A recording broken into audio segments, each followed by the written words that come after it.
Sir special forces का selection जो है वो दुनिया का सबसे टफेस्ट सिलेक्शन माना जाता है। आपके सिलेक्शन प्रोसेस में सबसे चैलेंजिंग पार्ट क्या था? सबसे चैलेंजिंग पार्ट मैं कहूँगा फिजिकल से ज़्यादा मेंटल होता है। एक्चुअली जैसे? क्या होता है, जैसे 5 किलोमीटर 10 किलोमीटर ये सारे ना, ये बड़े छोटे रन्स होते हैं। जी। आप जब तक थकते हो, मतलब जब तक शरीर थकता है तब तक ये रन्स खत्म हो चुके होते जी। हैं, ठीक है। फिर 20 में क्या होता है कि हल्का सा, मतलब आपका शरीर थकता है एंड मतलब मेंटली उतना नहीं आता, बट 30 और 40 स्पेशली 40 किलोमीटर में आपका मेंटल एंड्योरेंस भी उतना ही चेक होता है। बिकॉज 20-30 के बाद ना आपका शरीर, मैक्सिमम लोगों का शरीर क्या होता है, जवाब देना शुरू कर देता है। फिर आपकी लड़ाई अपने आप से होती है, it's a you versus you है, ठीक है। कुछ लोग 30-32 किलोमीटर के बाद गिव अप कर देते हैं कि मैं नहीं दौड़ पाऊंगा, मेरा पीठ छिल गई है, मेरे नाखूनों में दर्द होने लगा है, कुछ लोगों के नाखून निकल भी आते हैं जी। दौड़ते दौड़ते, ठीक है। तो ये मेंटल एंड्योरेंस है आपका कि राइट। आप कितना खींच पा रहे हो।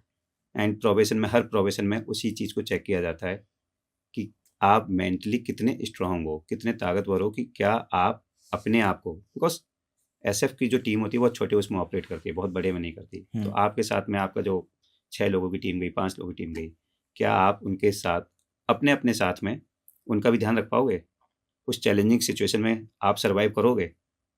आप 72 घंटे एक एम्बुश में बैठे हुए हो, नाले के अंदर बैठे हुए हो, कहीं पे बैठे हुए हो। ऐसा तो नहीं है कि आप 6 घंटे बाद 10 घंटे बाद आप बोलोगे कि मैं निकल जाऊंगा। तो आपको वो मेंटली तोड़ने की कोशिश करते हैं। प्रोबेशन मैं सबको ये बताता था कि फिजिकल सब कर लेंगे, फिजिकल में कुछ नहीं है।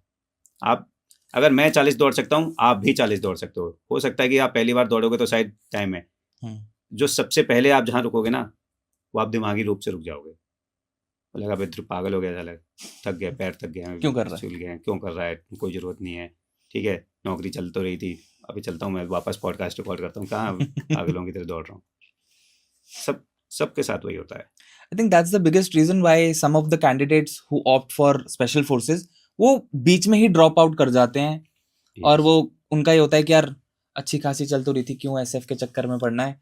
मेंटल है, सब सब मेंटल है, मेंटल सब प्रेशर मेंटल है। है। यस, क्योंकि सर एक तरफ ये भी कहा जाता है कि जो स्पेशल फोर्सेस के कमांडोज होते हैं they are silent killers, they are one of the most dangerous. Yes. ऐसा क्यों कहा जाता है? क्या ऐसा स्पेशल ट्रेनिंग में कुछ होता है, या फिर again it is the mindset कि do or die whatever it takes no matter what? Actually जितनी भी एसएफ यूनिट्स है ना, हाँ। अगर आप उन यूनिट्स का देखेंगे तो आपको बहुत ही कम पता लगेगा हम्म। कहाँ हैं, क्या कर रही हैं, कैसे हैं। टीम्स जाती हैं, कहीं पर रहती हैं, ऑपरेट करती हैं और चुपचाप आ जाती हैं, वही। ठीक है। तो उनको पता है, उनको वो वाली उस समय वाली ग्लोरी नहीं चाहिए। उसे पता है कि यार मेरे को मेरा काम करना था, और आप अपना काम तभी कर सकते हैं जब आपके बारे में किसी को नहीं पता है। आप शांत रहिए, ठीक है। आपको आपका क्रेडिट मिल चुका है, जब आपने काम किया ना तो आपको वो मिल गया, यस, जिस चीज़ के लिए मैंने ट्रेनिंग ली थी वो मैंने काम कर दिया, ठीक है। लेकिन आप उस चीज़ का ढिंढोरा नहीं पीटेंगे।